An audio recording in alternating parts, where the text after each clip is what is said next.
घनघोर बरसात में सुजीत अपनी पुरानी बैलगाड़ी लेकर मेले से लौट रहा था। आसमान में काले बादलों की मोटी परतें उमड़ घुमड़ कर गरज रही थी, मानो धरती पर टूट पड़ने को तैयार हों। बिजली की चमक जब जब आसमान को चीरती, पूरा जंगल पल भर के लिए सफेद उजाले में नहा उठता और फिर अगले ही क्षण और भी भयावना अंधकार में डूब जाता। शाम ढल चुकी थी और अंधेरा अब तेजी से चारों ओर फैल रहा था।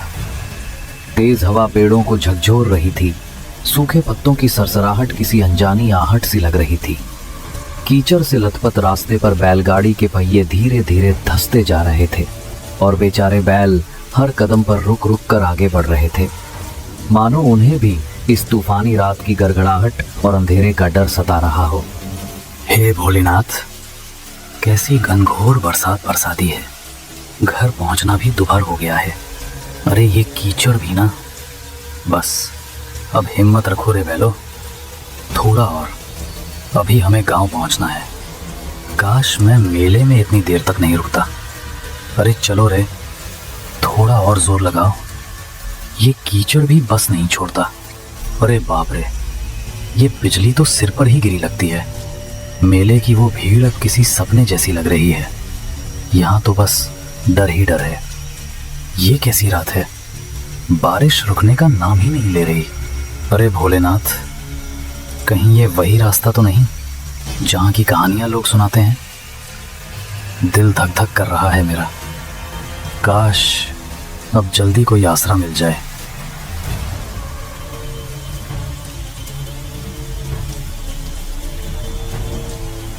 बारिश अब और भी तेज होती जा रही थी। बूंदें इतनी वेग से गिर रही थीं कि चेहरे पर पड़ते ही हल्की सी चोट का एहसास होता था।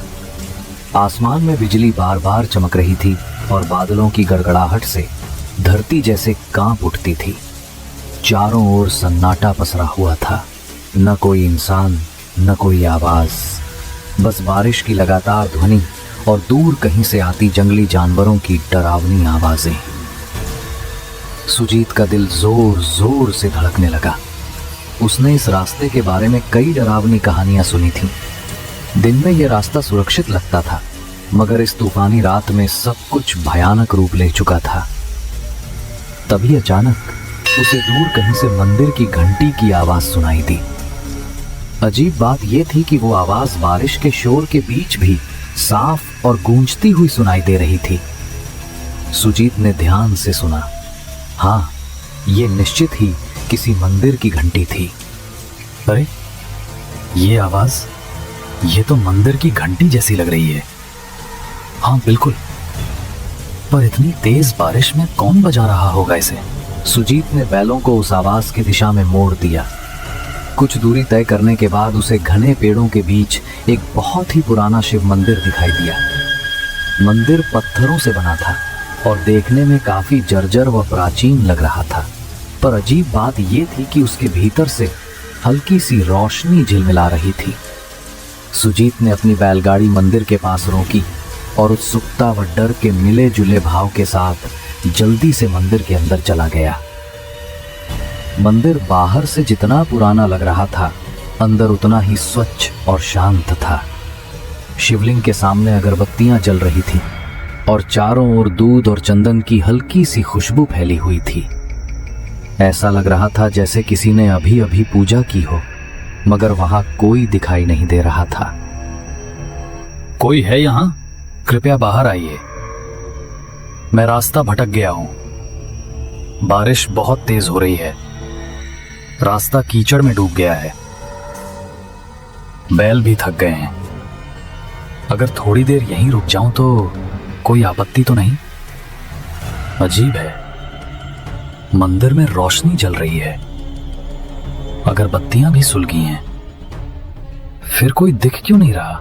कुछ देर बाद मंदिर के पीछे वाले कमरे से एक वृद्ध साधु प्रकट हुए, जिन्होंने गेरुए वस्त्र धारण कर रखे थे। उनकी लंबी सफेद दाढ़ी छाती तक लटक रही थी और माथे पर त्रिपुंड का गाढ़ा चिन्ह बना था। उनकी आंखों में गहरी शांति थी, पर चेहरे पर किसी गहरी चिंता की छाया साफ झलक रही थी। कौन हो तुम बेटा? इस तूफानी रात में यहाँ कैसे आ पहुंचे? महाराज, मैं पास के गांव से लौट रहा था। मेला देर तक चला गया, इसलिए देर हो गई। रास्ते में इतनी भयंकर बारिश शुरू हो गई कि कुछ सूझा ही नहीं। तभी मंदिर की घंटी की आवाज सुनी और यहाँ चला आया। वे कुछ क्षणों तक सुजीत को निहारते रहे, मौन और स्थिर। फिर धीरे धीरे शांत स्वर में बोले, इस समय जंगल में रुकना उचित नहीं है। ये जगह दिन में भले शांत लगे, पर रात में इसका रूप बदल जाता है। हर आवाज का यहाँ कोई ना कोई अर्थ होता है और हर सन्नाटे में कोई छिपा हुआ स्वर। बेटा, अगर तुमने बाहर की घंटी सुनी है तो जान लो, वो हर किसी को नहीं बुलाती। मगर महाराज, आप कह रहे हैं कि वो घंटी हर किसी को नहीं बुलाती। इसका क्या मतलब है? साधु ने एक गहरी सांस ली। उनकी आंखों की शांति अब गंभीरता में बदल गई। कुछ पल तक वे मौन रहकर सुजीत को ध्यान से देखते रहे, मानो उसके भीतर कुछ खोज रहे हों। फिर धीरे से बोले, बेटा, आज की रात यही मंदिर में रुक जाना। बाहर तूफान अभी थमने वाला नहीं है, मगर मेरी बात ध्यान से सुन। आधी रात के बाद अगर कोई आवाज सुनाई दे, चाहे कोई पुकारे, रोए या तुम्हारा नाम ले, किसी भी हालत में इस मंदिर की सीमा के बाहर मत जाना। याद रखना, हर आवाज इंसान की नहीं होती। सुजीत को साधु की बात कुछ अजीब जरूर लगी, पर उनके चेहरे पर झलकती गंभीरता देखकर साफ महसूस हो रहा था कि वे मजाक नहीं कर रहे थे। जी महाराज, मैं आपकी बात का ध्यान रखूंगा। चाहे कैसी भी आवाज क्यों ना सुनाई दे, मैं मंदिर के बाहर कदम नहीं रखूंगा। उसने मन ही मन सोचा कि शायद रात में यहाँ जंगली जानवर आ जाते होंगे, इसलिए साधु महाराज उसे डराकर सावधान करना चाह रहे हैं। साधु ने उसे पास के एक कोने में बैठने के लिए कहा। फिर वे अंदर चले गए और थोड़ी देर में एक थाली में कुछ ताजे फल लेकर लौटे।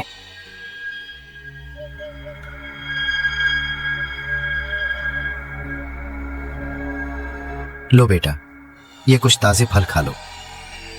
रास्ता लंबा था, शरीर को आराम और भोजन दोनों की जरूरत है। बाहर तूफान है, इसलिए आज यहीं ठहर जाओ। भगवान शिव की शरण में हो, चिंता मत करो, सब ठीक रहेगा। सुजीत ने शांति से फल खाए और पानी पिया। साधु महाराज ने उसे एक पुरानी चटाई और कंबल दिया ताकि वो आराम कर सके। सुजीत ने श्रद्धा से भगवान शिव को प्रणाम किया और मंदिर के एक कोने में जाकर लेट गया। थकान के मारे उसकी आंखें धीरे धीरे बंद होने लगीं। बाहर रात अब और गहरी हो चली थी। बारिश अब भी जोरों पर थी और हवाएं मंदिर की दीवारों से टकराकर सनसनाती हुई गुजर रही थी। सुजीत नींद में जाने ही वाला था कि अचानक उसे एक अजीब सी आवाज सुनाई दी। पहले तो वो बहुत धीमी थी, पर कुछ ही पलों में वो आवाज धीरे धीरे तेज होती चली गई। सुजीत बेटा, बाहर आ जा। देख, मैं यहाँ हूँ, डर मत, मैं तेरी माँ हूँ। तू इतनी देर से लौटा नहीं, मैं तुझे ढूंढती ढूंढती यहाँ तक आ गई। बेटा, बस एक बार बाहर आ जा। देख, तेरी माँ तुझे बुला रही है। मेरे पास आ जा सुजीत। तू मुझे पहचानता है ना? मेरी आवाज सुन, मैं तुझसे मिलने आई हूँ बेटा। सुजीत, मेरी बात सुनो बेटा, मैं बड़ी मुसीबत में हूँ। कोई मुझे यहाँ से ले जाओ, वरना मैं बच नहीं पाऊंगी। तू तो मेरा साहसी बेटा है ना? बस एक बार बाहर आ जा, मुझे तेरी जरूरत है। देख, मैं यहीं तेरे मंदिर के बाहर खड़ी हूँ, ठंडी बारिश में भीग रही हूँ। जल्दी आ बेटा, मुझे बचा ले। वो चौंक कर उठ बैठा। उसके चारों ओर सन्नाटा पसरा था, पर वो आवाज अब और स्पष्ट सुनाई दे रही थी। अजीब बात यह थी कि वो आवाज किसी और की नहीं, बल्कि उसकी अपने माँ की आवाज जैसी लग रही थी। ये आवाज माँ की लग रही है, लेकिन माँ यहां कैसे हो सकती है? नहीं, ये सच नहीं हो सकता। वो तो गांव में थी, पर अगर सच में वो हैं तो मैं कैसे अंदर बैठा रहूं? हे शिव शंकर, अब मैं क्या करूं? बाहर जाऊं या नहीं? सुजीत का दिल जोर जोर से धड़कने लगा, मानो उसकी छाती से बाहर निकल आएगा। डर और जिज्ञासा दोनों उसके मन में एक साथ उमड़ने लगे। सुजीत उठ खड़ा हुआ और धीरे धीरे मंदिर के दरवाजे की ओर बढ़ने लगा। उसका हाथ दरवाजे की ओर बढ़ रहा था, जबकि मन भीतर से कह रहा था, शायद बाहर अगर माँ है और अगर सच में उन्हें मदद चाहिए तो मैं कैसे ना जाऊं। तभी अचानक किसी ने उसका हाथ कसकर पकड़ लिया। सुजीत सिहर उठा, पीछे मुड़ा तो देखा साधु महाराज उसके पीछे खड़े थे। उनकी आंखों में गहरी गंभीरता और एक अनकहा डर झलक रहा था। रुको बेटा, एक कदम भी बाहर मत रखना। मैंने तुम्हें पहले ही चेतावनी दी थी। जो आवाजें बाहर से आती हैं वे इंसान की नहीं होती, चाहे वो तेरी माँ की ही क्यों ना लगे। महाराज, पर वो तो सच में मेरी माँ की आवाज थी। वही पुकार रही थी मुझे, कह रही थी कि वो मुसीबत में है। अगर सच में वो हैं तो मैं उन्हें ऐसे कैसे छोड़ दूं? वो तेरी नहीं है, ये छाया तुम्हारे मन को पढ़ लेती है बेटा। ये उसी की आवाज निकालती है जिसके लिए तेरे दिल में सबसे गहरा प्रेम हो। ये जानती है कि तेरे मन में अपनी माँ के लिए कितना स्नेह है, इसलिए उसी का रूप धारण करके तुझे बुला रही है। कई यात्री इसके इस छल में फंस चुके हैं और फिर कभी लौटे नहीं। सुजीत बेटा, तू मुझे क्यों नहीं सुन रहा? सिसकियों की आवाज हवा में घुलती है। मैं बहुत दर्द में हूँ, तेरी माँ हूँ मैं। देख, मैं यहीं बाहर हूँ, बारिश में भीग रही हूँ। रोने की धीमी टूटी हुई आवाज सुनाई देती है। मुझे अकेला मत छोड़ बेटा, बस एक बार बाहर आ जा। अगर तू नहीं आया तो मैं बच नहीं पाऊंगी सुजीत। महाराज, छोड़ दीजिए मुझे। वो मेरी माँ है, उनकी आवाज मैं पहचानता हूं। आप समझ नहीं रहे, वो मुसीबत में है। मुझे उनकी मदद करनी ही होगी। कृपया जाने दीजिए, मैं उन्हें ऐसे नहीं छोड़ सकता। वो मुझे पुकार रही हैं महाराज। याद रखना, अगर तू बाहर गया तो तेरा नाम भी उनमें शामिल हो जाएगा। साधु ने झटके से सुजीत को वापस अंदर खींच लिया और जमीन पर बिठा दिया। फिर वे सीधे शिवलिंग के सामने जाकर पद्मासन में बैठ गए और ऊंचे स्वर में मंत्र जपने लगे। ओम नमः शिवाय। ओम त्र्यंबकम यजामहे सुगंधिम पुष्टिवर्धनम। ओम नमः काल भैरवाय। ओम हौजू सहरुद्राय नमः। हर हर महादेव। रक्षामि रक्षामि महाकाल देव। पंडित, तुम कितना भी मंत्र जाप कर लो, मुझे नहीं रोक पाओगे। मैं फिर आऊंगी, बार बार आऊंगी। जब जब कोई इस मंदिर में कदम रखेगा मैं उसे पुकारूंगी। तुम मुझे बांध नहीं सकते। मेरी छाया हर दिशा में फैली है, हर हवा में मेरा नाम गूंजता है। ओम नमः शिवाय। उनके मंत्रों की गूंज पूरे मंदिर में त्र्यंबकम फैल गई। यजामहे सुगंधिम पुष्टि। दीवारें मानो उस ध्वनि से कांप उठी। ओम नमः काल भैरवाय। धीरे धीरे ओम बाहर हौजू की आवाज सहस्राय राहनी पड़ने लगी, हर हर मगर महादेव। पूरी तरह से थमी नहीं। रक्षामि रक्षामि। साधु ने मंत्र जाप महाकाल। जारी रखा। उनके माथे पर पसीने की बूंदें चमकने लगी थीं और पूरा मंदिर एक अजीब रहस्यमयी ऊर्जा से भर गया था। सुजीत डर के मारे कांप रहा था। उसका दिल तेजी से धड़क रहा था। अब डर मत करना बेटा, वो शक्ति अब लौट गई है। इस मंदिर की रक्षा स्वयं भोलेनाथ करते हैं। तुम अब निश्चिंत होकर सो जाओ, मैं यहीं बैठा रहूंगा। कुछ देर बाद बाहर की सारी आवाजें एकदम थम गईं। अब बस बारिश की लगातार गिरती बूंदों की आवाज रह गई थी।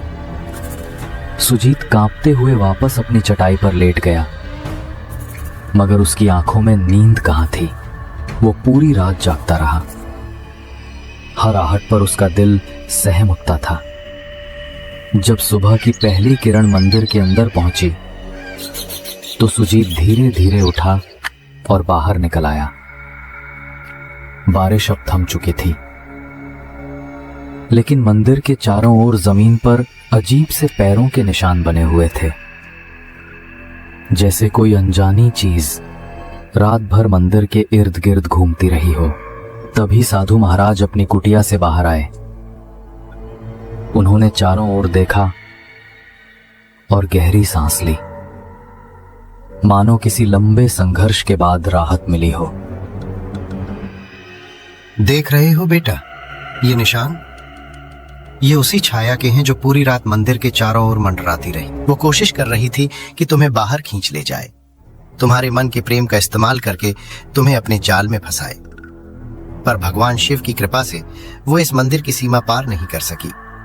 ये रेखाएं उसकी असफलता की निशानी है।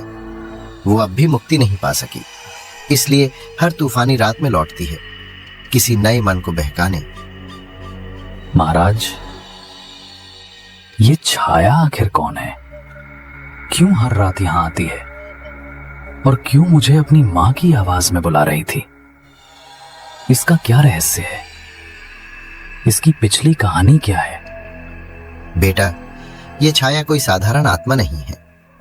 कभी ये भी एक इंसान थी, एक औरत जो अपने पति की मौत के बाद पागलपन की हद तक टूट गई थी। कहा जाता है कि वो अपने दुख में इतनी डूब गई कि उसे जीते जी शांति नहीं मिली। एक तूफानी रात में उसने इसी जंगल में अपनी जान दे दी। तभी से उसकी आत्मा इस जगह से बंध गई। वो अब भी अपने अकेलेपन और दर्द से मुक्त नहीं हो पाई है। वो अपने दर्द में सबको शामिल कर लेना चाहती है। वो जानती है कि इंसान का सबसे बड़ा प्रेम किससे होता है? अपने अपनेपन से, अपनी मां से, अपने बच्चों से। इसलिए वो उसी आवाज में पुकारती है ताकि जो सुन ले वो खुद को रोक न सके। कई यात्री उसके इस छलावे में फंस चुके हैं और फिर कभी लौटे नहीं। वही सब उसकी छाया में समा गए, उसी के दुख का हिस्सा बन गए। बेटा, अगर मैं तुम्हें रोका ना होता तो सुबह तक यहां तुम्हारे पैरों के भी निशान नहीं मिलते और तुम्हारे बैल वहीं के वहीं खड़े रह जाते। सुजीत के रोंगटे खड़े हो गए। सुजीत ने कांपते हाथों से साधु के चरण छुए। साधु महाराज, अगर आप मुझे नहीं रुकते तो पता नहीं मेरा क्या होता। साधु महाराज, आपने मेरी जान बचाई है। अगर आप ना होते तो आज मैं जिंदा नहीं होता। मैं आपका आजीवन ऋणी रहूंगा, इसे मैं कभी नहीं भूलूंगा। बेटा, मुझे नहीं, भगवान शिव को कहना। उन्हीं की कृपा से तुम आज सुरक्षित हो। याद रखना, उस छाया से बचने का एक ही उपाय है, श्रद्धा और विश्वास। ये दोनों कभी मत भूलना। सुजीत ने भगवान शंकर की मूर्ति के पास जाकर श्रद्धा से प्रणाम किया।